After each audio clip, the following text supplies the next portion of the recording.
Ողջույն իմ սիրելի ժողովուրդ։ Ուրախ եմ ձեզ այսօր հյուրընկալել իմ տանը։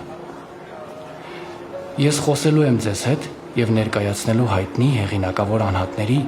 որոնք ժամանակի եւ տարածության միջով երկխոսության մեջ են միմյանց հետ։ Չեմ դադարում կրկնել, որ ստեղծագործական միտքը, ոգեշնչումը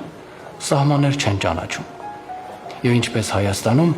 այնպես էլ եվրոպական երկրներում այս անհատները շատերի համար ոգեշնչման աղբյուր են։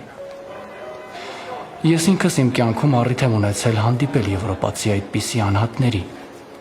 ստեղծագործական տարբեր գաղափարներ եւ մտքեր փոխանակել նրանց հետ։ Անհատները, որոնց դուք այսօր կտեսնեք եւ կլսեք, ավելի մանրամասն կիմանաք նրանց կյանքի եւ գործունեության մասին, ձեզ հնարավորություն կտան բացահայտել Հայաստանի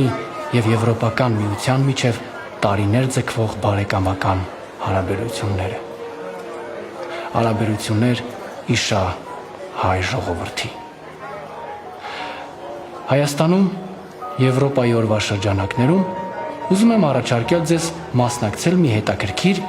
եւ ամենակարևորը ճանաչողական մրցույթի։ Կանոնները շատ պարզ են։ Ես ձեզ տալիս եմ հարցեր, իսկ դուք ձեր պատասխանը հրապարակում եք Հայաստանում Եվրոպական միության պատվիրակության Facebook-յան պաշտոնական էջում։ Մրցույթը լինելու է 1 հարց, 1 պատասխան սկզբունքով։